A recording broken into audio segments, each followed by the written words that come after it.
Let the words of my mouth and the meditation of my heart be acceptable in your sight, O Lord, my rock and my redeemer.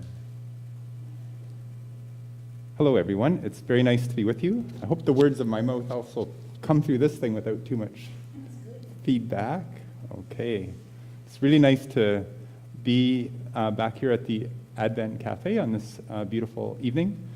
When our daughter was a very little girl, we noticed that her table manners were not the greatest. So we made a chart for her, and we put different categories on that chart for each day.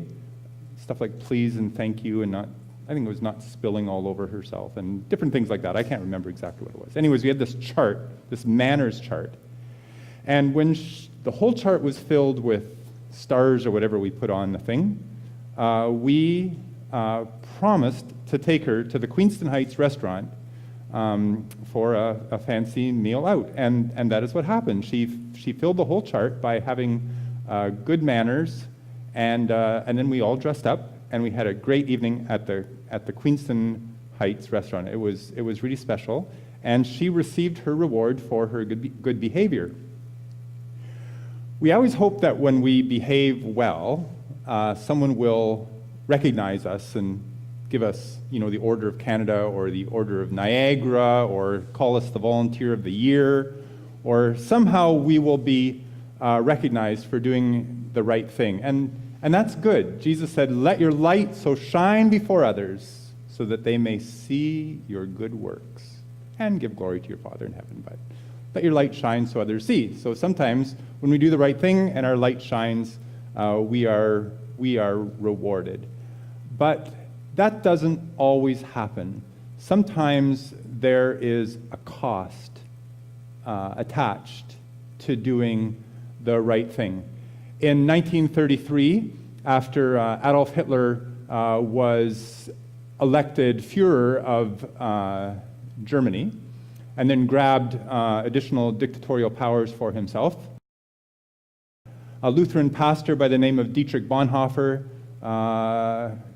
was able to get onto their national public radio and say to the whole nation that Hitler's power was illegitimate because it did not recognize the higher authority of God. And any human power that claimed absolute power for itself was wrong, and it was dangerous. Imagine saying that in 1933 at the beginning of the Third Reich. And then as things proceeded during the war, Bonhoeffer made things even worse for himself by joining a plot to assassinate Adolf Hitler, and unfortunately the plot failed, and Bonhoeffer was arrested and put in jail, and he was hung during the last month of the Second World War. The Nazis got their revenge against Bonhoeffer because he did the right thing. He was not rewarded for doing the right thing. There was a cost to doing the right thing. And I think that's what tonight's story is all about. It's encouraging us to accept the cost of doing the right thing. So let's look at the story a little bit. I mean, sometimes when you just hear the story and it kind of goes through your ears and you can't really remember what was going on, that might have happened to you tonight. But I'm going to go through the characters in the story, and we'll just see what each of them represent. So I want to talk about who is Jesus, who are the demons, who are the pigs, who are the people, and then who are we in that story, okay? And then that'll all lead to the cost of doing the right thing. So first of all, who is Jesus in this story? Mari introduced that song Crazy Blues by talking about how Jesus, even in responding to people with mental health issues, with Jesus the love would still pour out of him. And that is who Jesus was, wasn't it? Jesus was the love of God in flesh and bone. That's who Jesus was. He was the love of God in flesh and bone. So God is like Jesus, and Jesus is like God. So when Jesus tells us to love our enemies, when Jesus tells us to look without lust, when Jesus tells us to live with open hearts and open hands. That is what God wants us to do, because Jesus is the love of God in flesh and blood. So that's Jesus.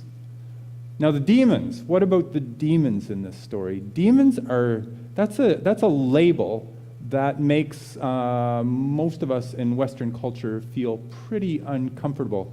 Martha and I just got back from a clergy conference in Aurelia, and Monday night, I think it was, Bishop Michael was showing us slides from the trip that he and his wife Susan recently made to Ghana. And while they were there, Susan, his wife, became sort of involved in conversations about mental health issues among seniors in Ghana, because Susan is a geriatric specialist. And one thing that came up in those conversations is that the people there said that when someone had dementia or Alzheimer's as an older person, that this was demonic. That is a label that most of us would feel very uncomfortable with. And I think Susan tried to engage them in conversation about that. Because if the word demonic has any association with Satan, and we're saying that somehow people who are troubled in their older age are being troubled by Satan, that would be just a terrible thing to say about a person, and no comfort and no help whatsoever. On the other hand, if we're using the label demonic as a label for things that we don't really know the cause of, and we don't really know what to do with, and these unexplainable things are destroying human life, well, then maybe that word applies. Anyways, in this story, let's say the demons represent those things that destroy human life, because they were sure destroying the life of this one poor, troubled man. He was a homeless man. He was a man who kept ripping off his clothes and running around wild. He had no friends. Everyone was afraid of him. Whatever was bothering him, these unexplained forces, whatever label you want to put on that, call it what you want, they were destroying his life. So let's say the demons in this story represent those hard to explain dark forces that just wreck human life. So those are the demons. What about the pigs? When I was growing up, my grandfather had a pig farm and out in Saskatchewan, and his pig farm was not like one of the modern pig farms where they have these huge barns and then they scrunch like thousands of pigs into this one barn where they can't even move and they have to live in their own waste. It's just terrible. My grandfather's pig farm was not like that. These pigs were out in the pasture, roaming around, and they were having a pretty good life, and they were these huge, snuffly creatures, and my brother and I, we were quite small, we used to chase after them, and then we'd jump on their backs and ride them, and they wouldn't even mind that much. Pigs were great fun. They were nice animals. They were very nice animals. So I kind of feel sorry for the pigs in the story, because they end up drowning in the lake, which is very sad. And I think as we read this, we need to remember that Jesus said that even when a sparrow falls out of a tree, God cares about the sparrows. So God really cares about animals. So we shouldn't take the pigs to represent God's feeling towards animals as being sort of a reckless feeling toward pigs or any other creatures. But let's just see, what do they mean? What do they represent in this story? And clearly what they represent in this story is the wealth of that village. A couple thousand pigs. They represented the wealth of that village. And the villagers were very upset when they found out that their wealth was gone. Their wealth was drowned. So those pigs were the wealth of the village, and the village lost their wealth when they drowned. So now let's think about the people. Who are the people in this story? Well, the people in this story are those people who will not accept the cost of doing the right thing. So someone runs back to the village after the pigs drown, and they tell the people in the village the catastrophe that has happened to their wealth. They all come running out, and they see Jesus, and they see that man who's always been this this poor, wild, homeless man. He's sitting, he's clothed, he's at Jesus' feet. He's finally got peace of mind. He's being healed. They don't even see that guy. All they care about is their stupid, they're not stupid pigs, but their stupid wealth. It's not stupid wealth, but that's all they care about is their wealth. When this man has been healed, and he finally has his sanity, and he finally has community with Jesus and his friends. But the people don't see that. All they see is that their wealth is gone. They cannot accept the cost of the right thing having been done. And so they tell Jesus, they beg him to go away. They tell Jesus to go away. He's this person who values a human life more than wealth. They want him to go away. They're not willing to pay the cost of being human. So where are we in this story? Who are we? I hope we're kind of like that healed man who was sitting at Jesus' feet and wanted to go along with Jesus and follow Jesus. But notice that there was a cost for this man too.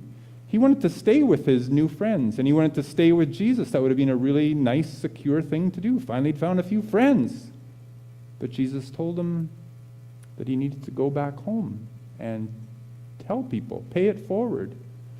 Tell people what had happened to him. That was a cost, being on his own, being away from Jesus, not having Jesus right there, not being able to be, in this religious setting all the time, but rather out on his own a bit, taking risks and not being in that secure place. That was a cost.